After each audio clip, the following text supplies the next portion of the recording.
आदरणीय अध्यक्ष जी,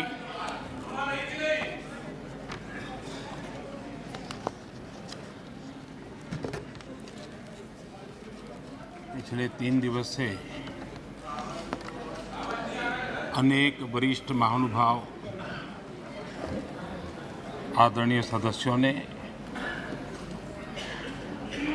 अपने विचार व्यक्त किए हैं।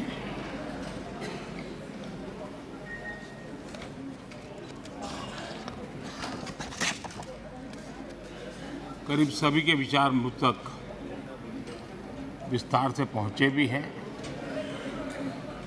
मैंने स्वयं भी कुछ भाषण सुने भी हैं। आदरणीय अध्यक्ष जी, देश की जनता ने हमारी सरकार के प्रति बार बार जो विश्वास जताया है, मैं आज देश के कोटि-कोटि नागरिकों का आभार व्यक्त करने के लिए उपस्थित हुआ हूं।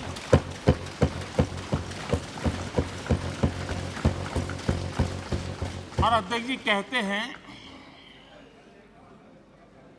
भगवान बहुत दयालु है और भगवान की मर्जी होती है कि वो किसी न किसी के माध्यम से अपनी इच्छा की पूर्ति करता है, किसी न किसी को माध्यम बनाता है। मैं इसे भगवान का आशीर्वाद मानता हूं कि ईश्वर ने विपक्ष को सुझाया और वो प्रस्ताव लेकर आए।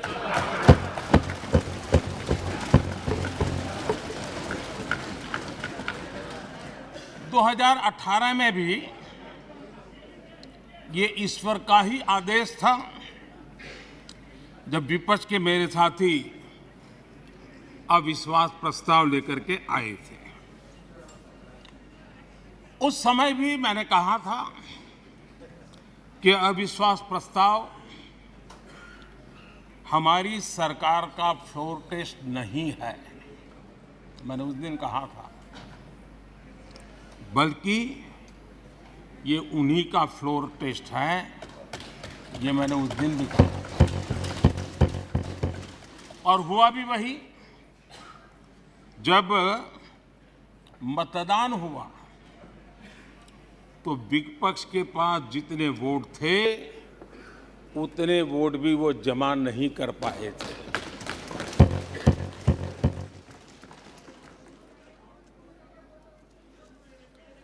और इतना ही नहीं,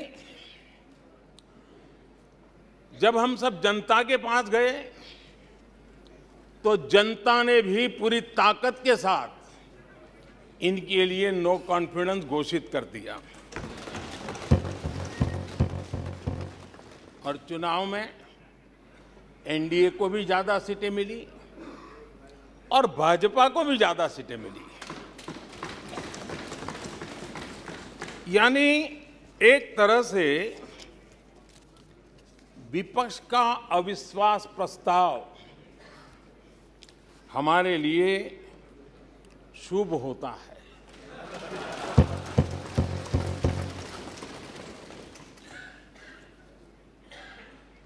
और मैं आज देख रहा हूं कि आपने तय कर लिया है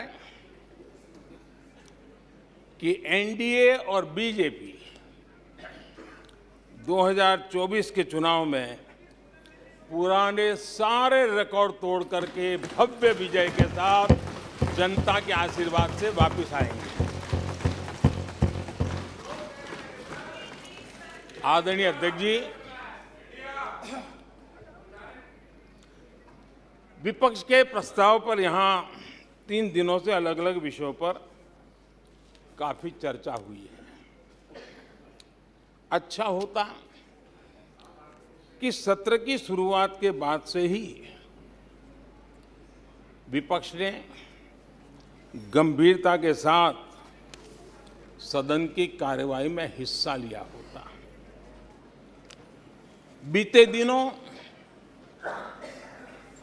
इसी सदन ने और हमारे दोनों सदन ने जन विश्वास बिल,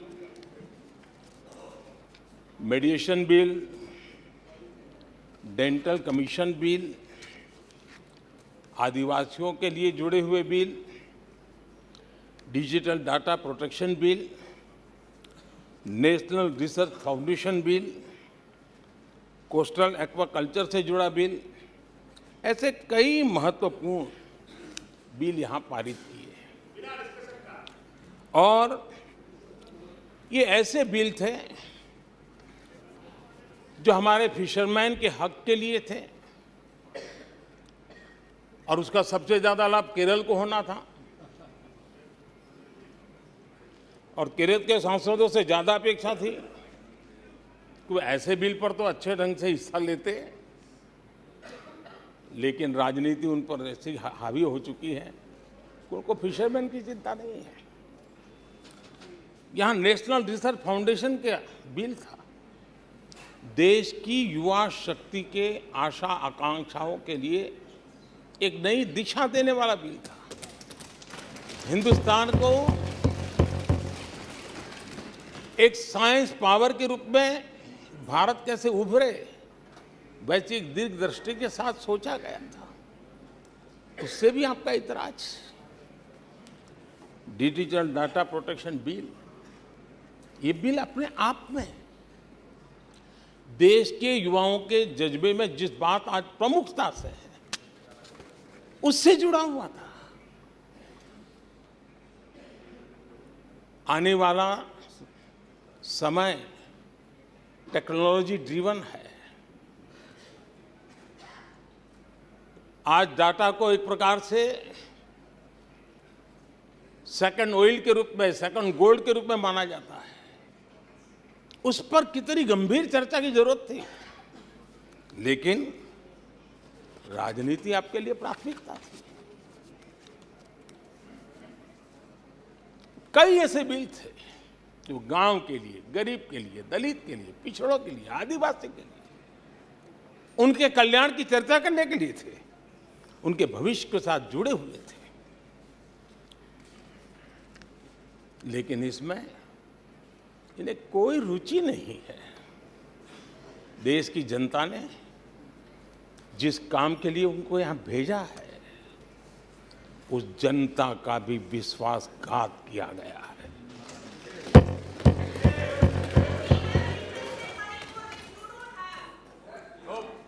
विपक्ष के कुछ दलों के लिए उनके आचरण से, उनके व्यवहार से उन्होंने सिद्ध कर दिया है कि देश से ज्यादा उनके लिए दल है, देश से बड़ा दल है, देश से पहले प्राथमिकता दल है। मैं समझता हूं आपको गरीब के भूख की चिंता नहीं है, सत्ता की भूख, यही आपके दिमाग पे सवार है। आपको देश के युवाओं के भविष्य की परवाह नहीं है, आपको अपने राजनीतिक भविष्य की चिंता है। और माननीय अध्यक्ष जी, आप झूठे एक दिन सदन चलने भी दिया, किस काम के लिए?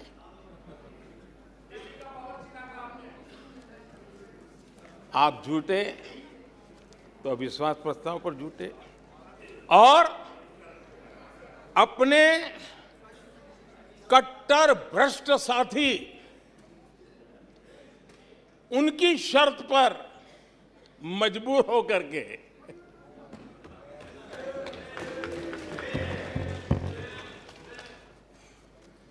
और इस अविश्वास पर प्रस्ताव पर भी आपने कैसी चर्चा की?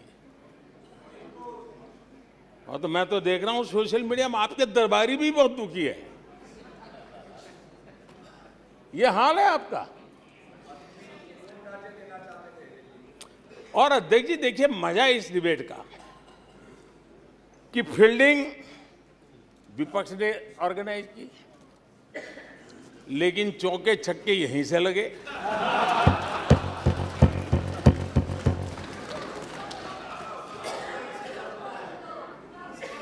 और विपक्ष नो कॉन्फिडेंस मोशन पे नो बॉल पर ही करते आगे चलता जा रहा है।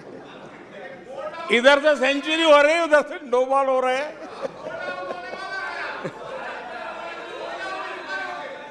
अध्यक्ष जी, मैं हमारे विपक्ष के साथियों से यही कहूंगा कि आप तैयारी करके क्यों नहीं आते जी? थोड़ी मेहनत कीजिए। और मैंने 5 साल दिया आपको मेहनत करने के लिए। 18 में कहा था कि 23 में आप आना, जरूर आना। 5 साल भी नहीं कर पाए आप लोग। क्या हाल है आप लोगों का, क्या दारिद्र्य है।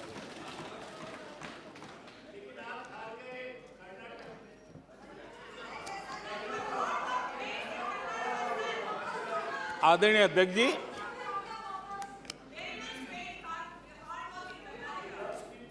विपक्ष के हमारे साथियों को दिखास की, छपास की बहुत इच्छा रहती है, पर स्वाभाविक है। लेकिन आप ये मत भूलिए कि देश भी आपको देख रहा है। आपके एक एक शब्द को देश गौर से सुन रहा है। लेकिन हर बार देश को आपने निराशा के सिवाय कुछ नहीं दिया है। और विपक्ष के रवैये पर भी मैं कहूंगा, जिनके खुद के बही खाते बिगड़े हुए हैं, जिनके बही खाते खुद के बिगड़े हुए हैं, वो भी हमसे हमारा हिसाब लिए फिरते हैं। माननीय अध्यक्ष जी, इस अविश्वास प्रस्ताव में कुछ चीजें तो ऐसी विचित्र नजर आई जो न पहले कभी सुना है, न देखा है, न कभी कल्पना की है। सबसे बड़े विपक्षी दल के नेता को बोलने की सूची में नाम ही नहीं था। और पिछले उदाहरण देखिए आप। 1999 में वाजपेयी सरकार के खिलाफ अविश्वास प्रस्ताव आया। शरद पवार साहब उस समय नेतृत्व कर रहे थे। उन्होंने डिबेट का नेतृत्व किया। 2003 में अटल जी की सरकार थी। सोनिया जी विपक्ष की नेता थी। उन्होंने लीड ली। उन्होंने विस्तार से अविश्वास प्रस्ताव रखा। 2018 में खड़गे जी थे विपक्ष के नेता। उन्होंने प्रोमिनेंटली विषय को आगे बढ़ाया। लेकिन इस बार अधीर बाबू को क्या हाल हो गया? उनकी पार्टी ने उन्हें बोलने का मौका नहीं दिया।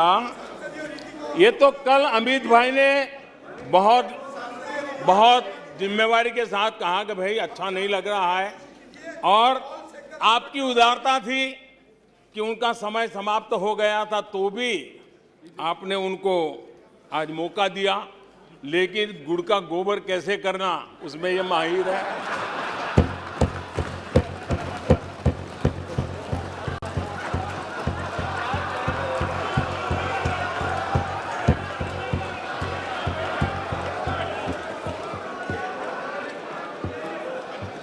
मैं नहीं जानता हूं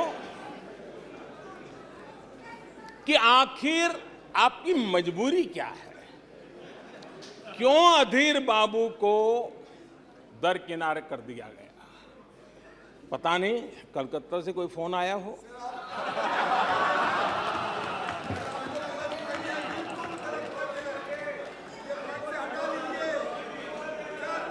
और कांग्रेस बार बार उनका अपमान करती है। कभी चुनावों के नाम पर उन्हें अस्थायी रूप से फ्लोर लीडर से हटा देते हैं। बिट्टू जी,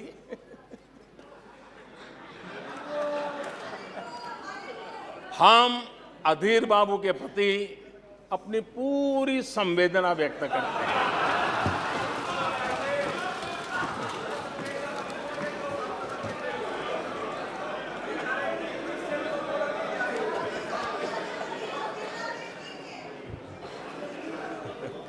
सूरज जी, जरा जोर से हंस लीजिए।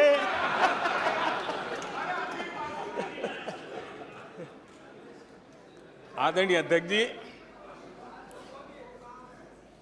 किसी भी देश के जीवन में, इतिहास में एक समय ऐसा आता है जब वो पुरानी बंदिशों को तोड़ करके एक नई ऊर्जा के साथ, नए उमंग के साथ, नए सपनों के साथ, नए संकल्प के साथ आगे बढ़ने के लिए कदम उठा लेता है। 21वीं सदी का ये कालखंड, और मैं बड़ी गंभीरता से इस पवित्र लोकतंत्र के मंदिर में बोल रहा हूं और लंबे अनुभव के बाद बोल रहा हूं कि ये कालखंड, सदी का ये वो कालखंड है जो भारत के लिए हर सपने सिद्ध करने का अवसर हमारे चरण पर। और हम सब ऐसे टाइम पीरियड में हैं, चाहे हम हैं, चाहे आप हैं, देश के कोटि कोटि जन है, ये टाइम पीरियड बहुत अहम है, बड़ा महत्वपूर्ण है बदलते हुए विश्व में। और मैं इन शब्दों को भी बड़े विश्वास से कहना चाहता हूं कि ये कालखंड जो घड़ेगा उसका प्रभाव इस देश पर आने वाले 1000 साल तक रहने वाला है।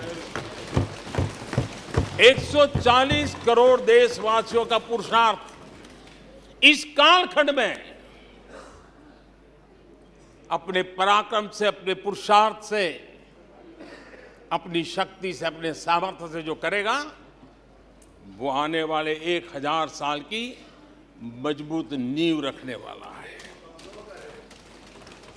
और इसलिए इस कालखंड में हम सबका बहुत बड़ा दायित्व है, बहुत बड़ी जिम्मेवारी है हमारी।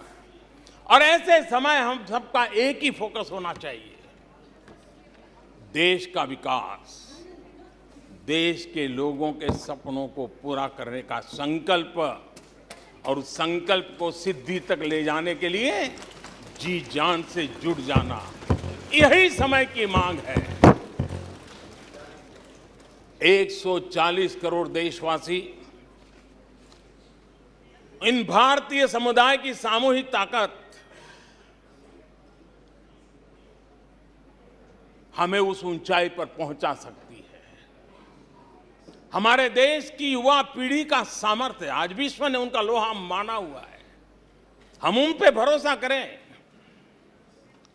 ये हमारी युवा पीढ़ी भी जो सपने देख रही हैं, वो सपनों को संकल्प के साथ सिद्धि तक पहुंचाने का सामर्थ्य रखती हैं। और इसलिए माननीय अध्यक्ष जी, 2014 में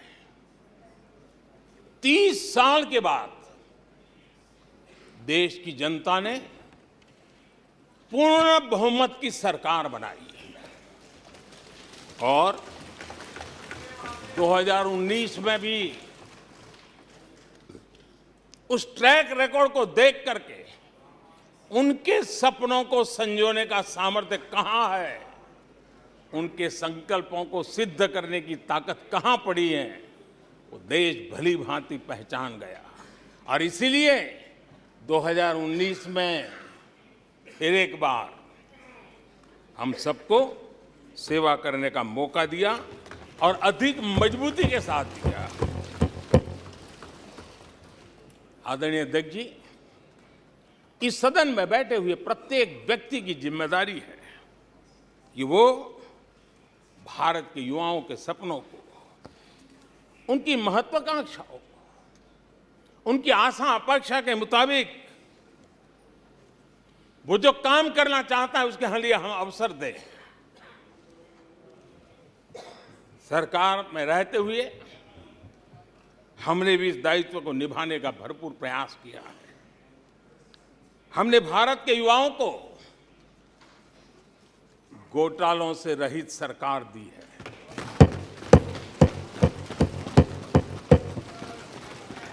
हमने भारत के युवाओं को, आज के हमारे प्रोफेशनल्स को खुले आसमान में उड़ने के लिए हौसला दिया है, अवसर दिया है।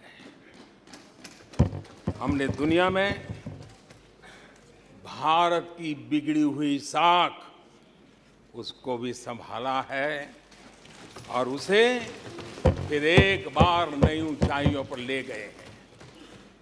अभी भी कुछ लोग कोशिश कर रहे हैं कि दुनिया में हमारी साख को दाग लग जाए, लेकिन दुनिया अब देश को जान चुकी है। दुनिया के भविष्य में भारत किस प्रकार से योगदान दे सकता है, ये विश्व का विश्वास बढ़ता चला जा रहा है। और इस दौरान हमारे विपक्ष के साथियों ने क्या किया? जब इतनी सानुकूल वातावरण, चारों तरफ संभावनाएं ही संभावनाएं, इन्होंने अविश्वास के प्रस्ताव की आड़ में जनता के आत्मविश्वास को तोड़ने की विफल कोशिश की है। आज भारत के युवा रिकॉर्ड संख्या में नए स्टार्टअप लेकर के दुनिया को चकित कर रहे हैं। आज भारत में रिकॉर्ड विदेशी निवेश आ रहा है। आज भारत का एक्सपोर्ट नई बुलंदी को छू रहा है। आज भारत की कोई भी अच्छी बात ये सुन नहीं सकते। यही उनकी अवस्था है। आज गरीब के दिल में अपने सपने पूरा करने का भरोसा पैदा हुआ है। आज देश में गरीबी तेजी से घट रही है। नीति आयोग के रिपोर्ट के अनुसार पिछले 5 साल में 13.5 करोड़ लोग गरीबी से बाहर आए हैं। आदरणीय अध्यक्ष जी, आईएमएफ अपने एक वर्किंग पेपर में लिखता है कि भारत ने अति गरीबी को करीब करीब खत्म कर दिया है। आईएमएफ ने भारत के डीबीटी के और दूसरे हमारे सोशल वेलफेयर स्कीम के लिए आईएमएफ ने इसे कहा है, ये लॉजिस्टिकल मार्वल है। आदरणीय अध्यक्ष जी, WHO ने कहा है, आदरणीय अध्यक्ष जी, वर्ल्ड हेल्थ ऑर्गेनाइजेशन ने कहा है कि जल जीवन मिशन के जरिए भारत में 4 लाख लोगों की जान बच रही है। ये 4 लाख कौन है? मेरे गरीब, पीड़ित, शोषित, वंचित परिवारों के मेरे स्वजन है। हमारे परिवार के निचले तबके में जिंदगी गुजारने के लिए जो मजबूर हुए, उनके जन हैं। ऐसे 4 लाख लोगों की जान बचने की बात WHO कह रहा है। माननीय अध्यक्ष जी, WHO स्वच्छ भारत अभियान का एनालिसिस करके के कहता है कि स्वच्छ भारत अभियान से 3 लाख लोगों को मरने से बचाया गया है। आदरणीय अध्यक्ष जी, भारत स्वच्छ होता है, 3 लाख लोगों की जिंदगी बचती है। 3 लाख है कौन? वही झुग्गी झोपड़ी में जिंदगी जीने के लिए जो मजबूर है, जिनके लिए अनेक कठिनाइयों से गुजारा करना पड़ता है, मेरे गरीब परिवार के लोग हैं, शहरों की बस्तियों में गुजारा करने वाले लोग, गांव में जीने वाले लोग हैं और वंचित तबके के लोग हैं जिनकी जान बची है। यूनिसेफ ने क्या कहा है? यूनिसेफ ने कहा है कि स्वच्छ भारत अभियान के कारण हर साल गरीबों के 50,000 रुपये बच रहे हैं। ये लेकिन भारत की इन उपलब्धियों से कांग्रेस समेत विपक्ष के कुछ लोग दलों को अविश्वास है। जो सच्चाई दुनिया दूर से देख रही है, ये लोग यहां रहते हैं दिखती नहीं है।